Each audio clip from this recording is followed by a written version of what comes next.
Hello dear students of class 12th. Welcome to SVIC online class.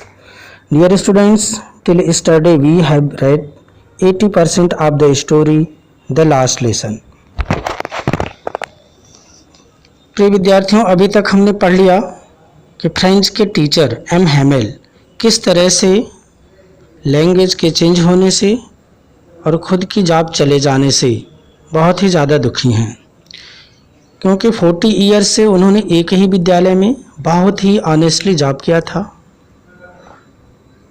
आज उनका उसी विद्यालय में लास्ट डे है और उनकी लास्ट क्लास को ज्वाइन करने के लिए विलेजर्स भी आए हुए हैं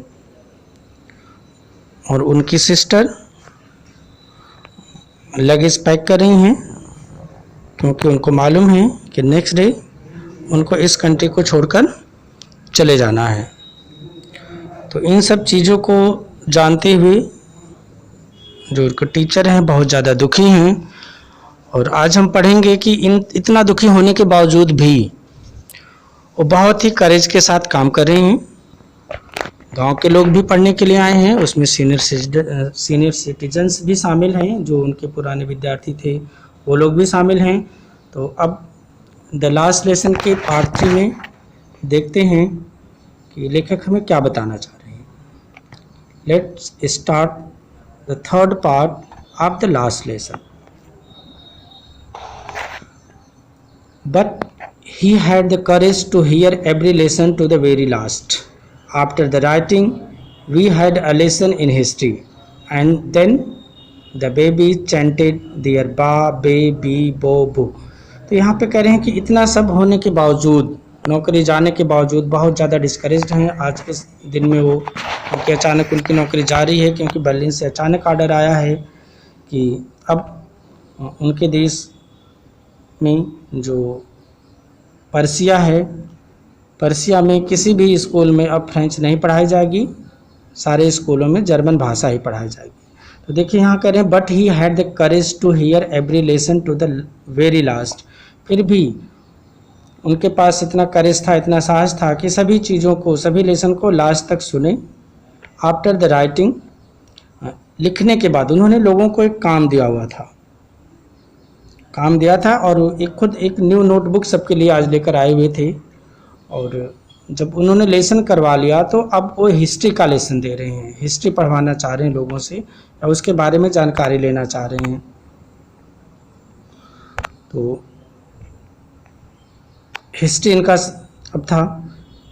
अब जब हिस्ट्री की क्लास शुरू हुई तब लेखक बता रहे हैं कि वहाँ पर जो बेबीज़ थे, ये देखिए बेबीज़ कोई और नहीं है। यहाँ जो लोग बैठे हुए हैं सब बेबीज़ नहीं हैं, बेबीज़ तो हैं भी, यहाँ जो बच्चे हैं, स्टूडेंट्स हैं, और पीछे और भी सीनियर सिटीजन, यहाँ तक कि रिटायर्ड लोग आए हुए हैं, एक्स मेयर है, एक्स पोस्टमास्टर हैं और भी दूसरे लोग वहाँ पर उपस्थित हैं। उनको भी लेखक आज बेबी के नाम से बेबी कह रहे हैं, कह रहे हैं कि वो सब भी बच्चों की तरह, बेबीज़ की तरह अपने अपने लेसन को चैंटिंग कर रही हैं, उसको दोहरा रही हैं, एक साथ बोल रही हैं। इसीलिए उन्होंने यहाँ इन सब शब्दों का इस्तेमाल किया है, बा, बे, बो भी, मतलब इस तरह से जो कुछ भी बोला जा रहा है उसको लोग एक स्वर में रिपीट कर रहे हैं।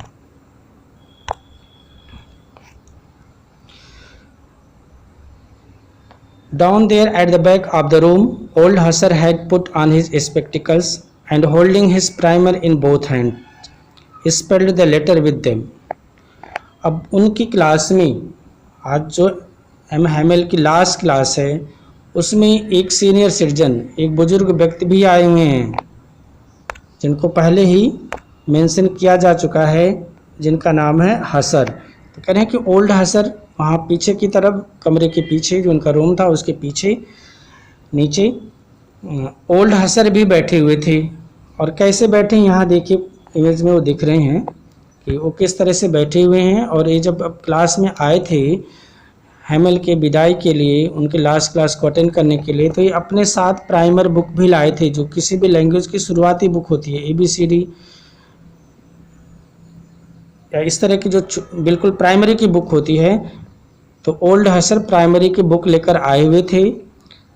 He had put on his spectacles, वो अपना चश्मा लगाए हुए थे, and holding his primer in both hand, और जो उनके हाथ में प्राइमर की बुक थी वो अपने दोनों हाथों से उसको पकड़े हुए थे, दोनों हाथों से पकड़े हुए हैं। Spelled the letter with them, और जो वहाँ लोग किसी भी वर्ड के जो लेटर बोले जा रहे हैं या जो उसमें लिखा हुआ है, spelled the letter with them, और उन सब के साथ साथ वो उसकी स्पेलिंग भी बोल रहे हैं, उनको रिपीट कर रहे हैं, खुद लेकर बैठे हुए हैं।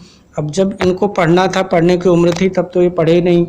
अब 60 साल पार करने के बाद अब यहाँ आकर के पढ़ाई कर रहे हैं, तो निश्चित रूप से बहुत कुछ इनका नहीं होने वाला है। You could see that he too was crying, his voice trembled with emotion, and it was so funny to hear him that we all wanted to laugh and cry. Ah, how will I remember it, that last lesson. तो यहाँ पे friends बता रहा है कि you could see that he too, आप देख सकते हैं कि वह भी का मतलब जो ओल्ड हसर वहाँ बैठे हुए थे और प्राइमर की बुक लेकर के पढ़ रहे थे, was crying, वो भी वहाँ पर चिल्ला रहे थे, his voice trembled with emotion, emotion की वजह से, भावनाओं की वजह से उनकी आवाज़ भी कांप रही थी, सही से वो भी नहीं बोल पा रहे थे। आज सब लोग बहुत ज़्यादा इमोशनल थे क्योंकि उनके टीचर 40 साल सेवा के बाद वहाँ से जा रहे थे, सिर्फ वहाँ से रिटायर होकर जा ही नहीं रहे थे, उनकी कंट्री चेंज हो रही थी, दूसरे देश जा रहे थे। And it was so funny to hear him that we all wanted to laugh and cry.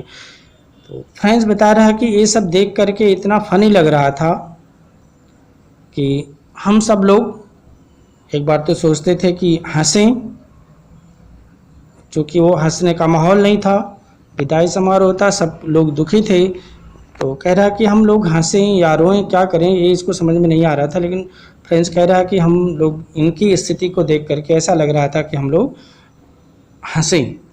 How will I remember it, that last lesson. Friends कह रहा है कि हमें यह जो अंतिम लेसन है, लास्ट लेसन है हम लोगों का, कितने अच्छी तरीके से याद है।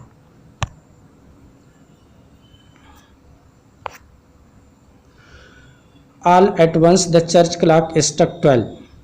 Then Angelus. फ्रेंड्स बता रहा है कि जब ये सारी चीज़ें चल ही रही थी कि अचानक चर्च की जो घंटी है उसने 12 बजा दिए।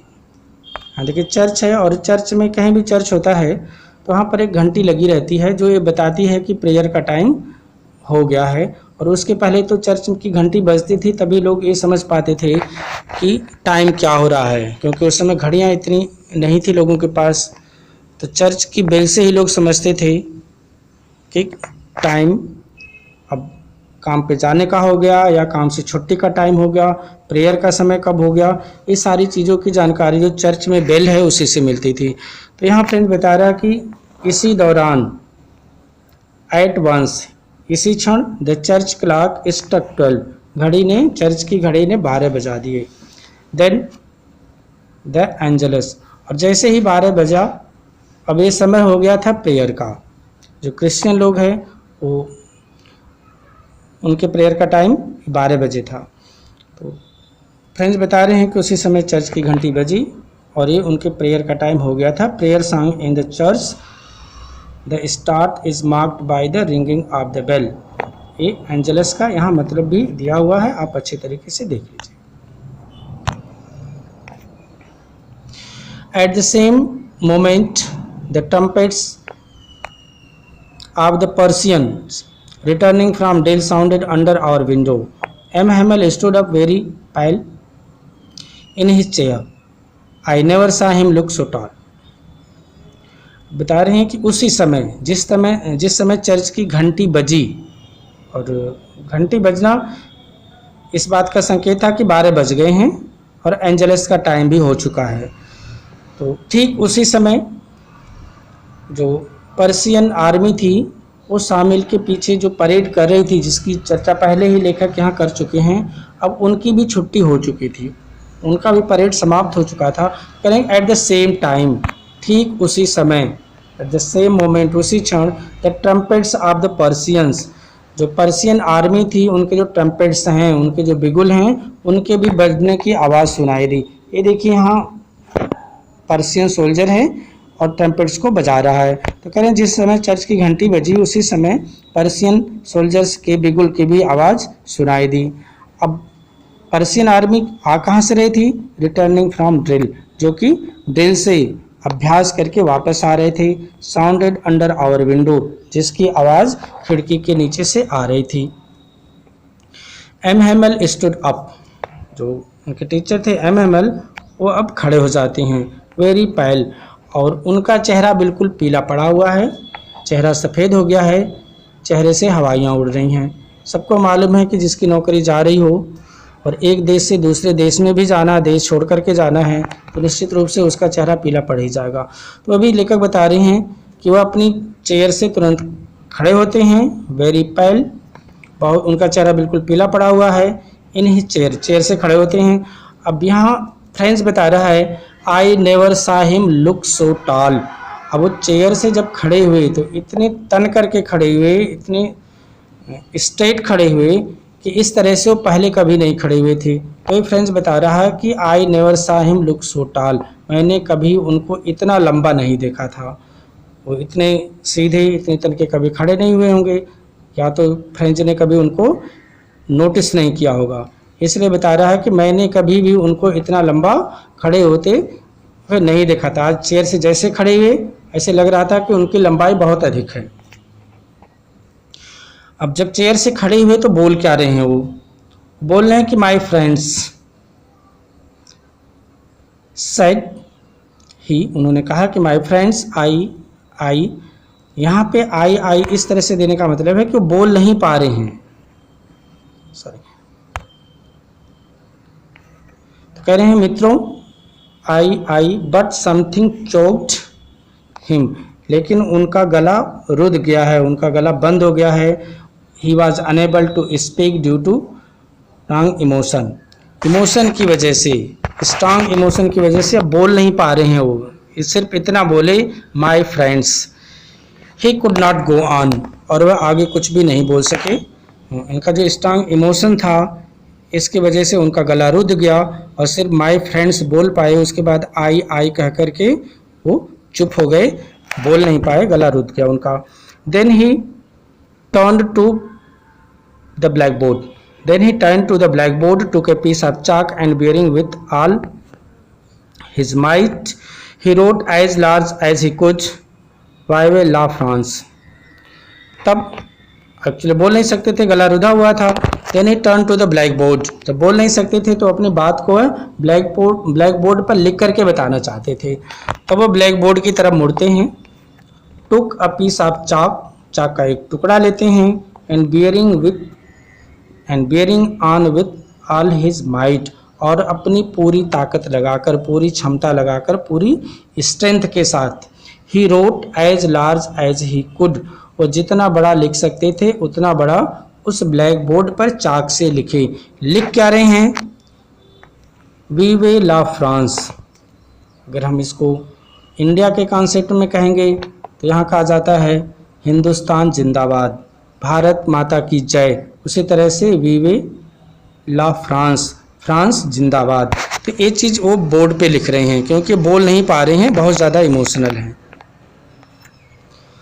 Then he stopped and leaned his head against the wall and without a word he made a gesture